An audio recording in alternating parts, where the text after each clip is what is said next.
একশো দিনের কাজ নিয়ে এই মুহূর্তের সবথেকে বড় খবর।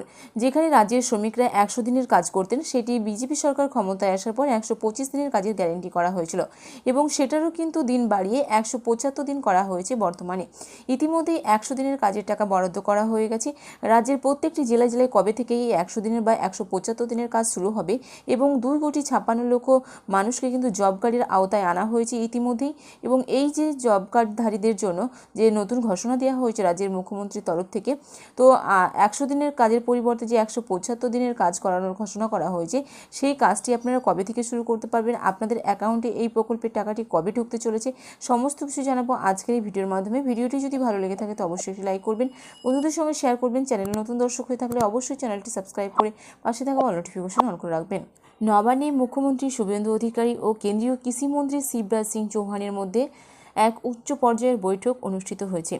বৈঠকে আবাস যোজনা, গ্রামীণ সড়ক যোজনা এবং ভিভিজি রামজি প্রকল্পের কাজ ত্বরান্বিত করার বিষয়ে বিস্তারিত আলোচনা করা হয় সেই দিন। কেন্দ্রীয় কৃষিমন্ত্রী ঘোষণা করেছেন যে রাজ্যের শ্রমিকরা যেখানে 125 দিনের কাজের পাশাপাশি প্রাকৃতিক দুর্যোগ এবং এল নিনোর মতো পরিস্থিতির মোকাবেলায় আরও 50 দিন অতিরিক্ত কাজ করার সুযোগ পাবেন।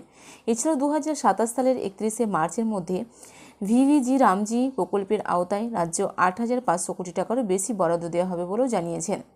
মুখ্যমন্ত্রী শুভেন্দু অধিকারী এই বৈঠককে ফলপ্রসূ বলে উল্লেখ করে জানিয়েছেন যে কেন্দ্রীয় প্রকল্পের জট কাটিয়ে বাংলার গ্রামীণ উন্নয়নে নতুন গতি আসছে। আবাস যোজনার অধীনে 1 লক্ষ বাড়ি তৈরির জন্য কেন্দ্র ইতিমধ্যে অর্থ বরাদ্দ করেছে এবং গ্রামীণ রাস্তা তৈরির জন্য দেওয়া হয়েছে 1,000 কোটি টাকা। রাজ্যের 2,56,00,000 মানুষকে জব কার্ডের আওতায় আনা হয়েছে বলে জানিয়েছেন মুখ্যমন্ত্রী সেদিন। কেন্দ্রীয় সরকারের এই সহায়তায় রাজ্যের গ্রামীণ পরিকাঠামো ও অর্থনৈতিক শক্তিশালী হবে। কেন্দ্রীয় কৃষিমন্ত্রী শিবরাজ সিং চৌহান জানিয়েছেন যে এই বরাদ্দকৃত অর্থ গ্রামের রাস্তা, পুকুর এবং স্কুলের মতো পরিকাঠামোর উন্নয়নে ব্যবহার করা হবে বা ব্যয় করা হবে। জব কার্ড থেকে শুরু করে পেটে ভাত থেকে মাথায় ছাদ পর্যন্ত একাধিক প্রকল্পের ঘোষণা করেছেন মুখ্যমন্ত্রী সেদিন। মুখ্যমন্ত্রী স্পষ্টভাবে জানিয়েছেন যে 1 লক্ষ বাড়ির অনুমোদন দেওয়া হয়েছে প্রধানমন্ত্রী আবাস যোজনার এবং বরাদ্দ করা হয়েছে এবং এর সঙ্গে 1,000 কোটি টাকা গ্রামীণ রাস্তা তৈরির জন্য কিন্তু বরাদ্দ করা হয়েছে এবং 2,56,00,000 জব কার্ডের আওতায় মানুষকে আনা হয়েছে। যেখানে 100 দিনের কাজের কথা বলা হয়েছিল, সেইখানে বিজেপি সরকার ক্ষমতায় আসার পর সেটা 125 দিনের কাজের গ্যারেন্টি দেওয়া হয়েছে এবং সেইটি প্রাকৃতিক দুর্যোগ বা অন্যান্য সমস্যার জন্য কিন্তু 175 দিনের কাজ করার ঘোষণা করেছেন। তো 2,56,00,000 মানুষকে ইতিমধ্যে জব কার্ডের আওতায় আনা হয়েছে।